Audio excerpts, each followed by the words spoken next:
I am the abnormal, the irregularity, the oddball, the weirdo. I am the anomaly.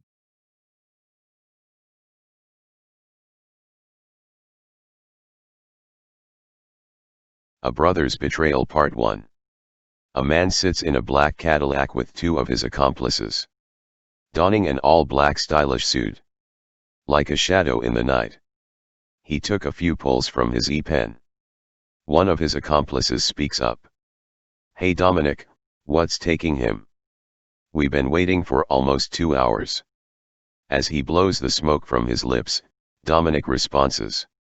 "He'll show, he has a bad habit of being late." The man flops back in the seat, sucks his teeth feeling impatient. "Just be on the lookout for a white cad," Dominic says as he takes a few more pulls from his pen. It was about 15 minutes before a white Cadillac recklessly pulls up and parks on the far end of the gravel-paved concrete. "'Bout damn time he showed up," said the second accomplice. Dominic groaned. He reaches for his gun as well as his black-on-black bandana mask that was in the glove compartment. He wraps the bandana around his face and then puts his gun into his hip. He looked in the rear view and adjusts his fedora. He waited for a signal for him to approach the car. The man holds his gun out the window. That was the signal. "Look. Y'all know what to do if anything goes wrong, right?" Dominic asked.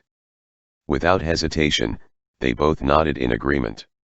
Dominic takes a deep breath before he gets out of his vehicle, slowly fixing himself as the man also emerges from his vehicle.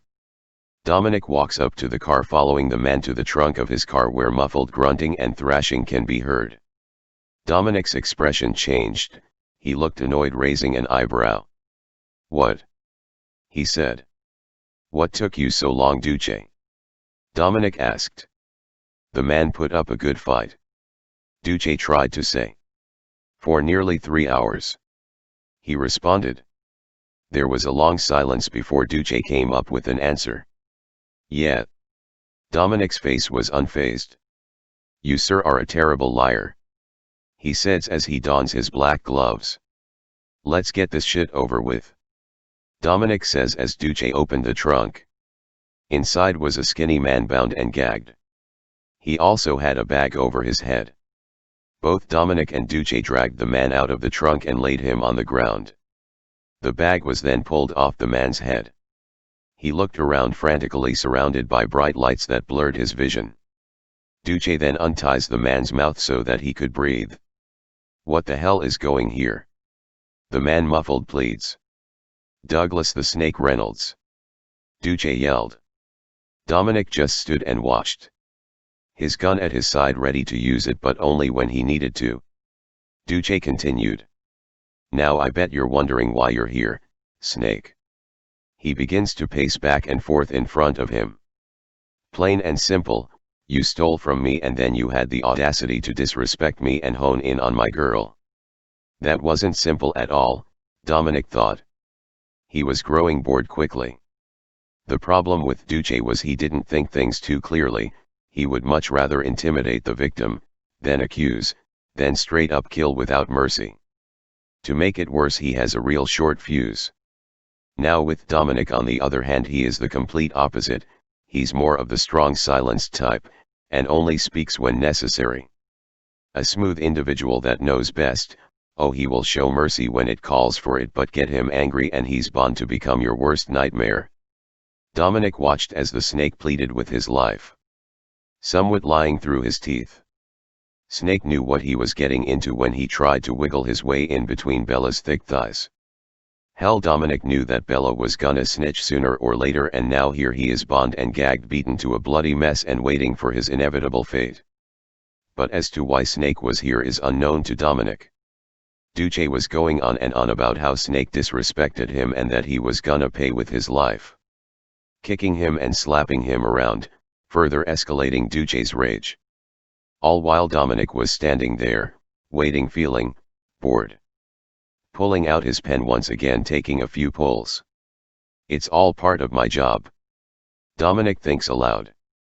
Dominic then heard the sound of 3 cars that slowly pulled up nearby.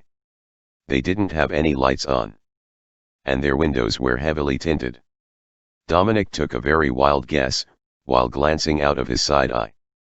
There were probably 2 in each car, total came to 6. 3 probably had guns with silencers, the rest with knives. Again, just a wild guess. As for why they are here is unknown to him. It was getting very suspicious.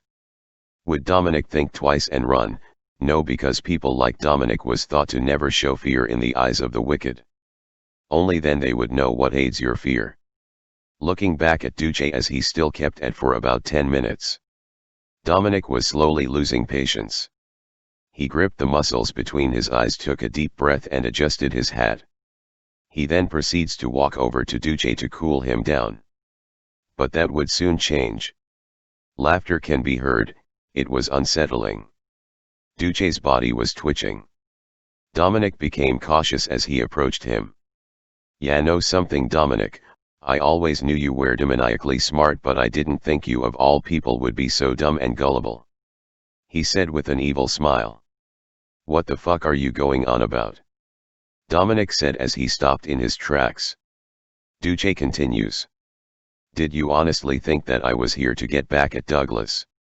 Duce then turned his head and quickly aimed his gun at Dominic, and before Dominic could react at all, Duce had already pulled the trigger.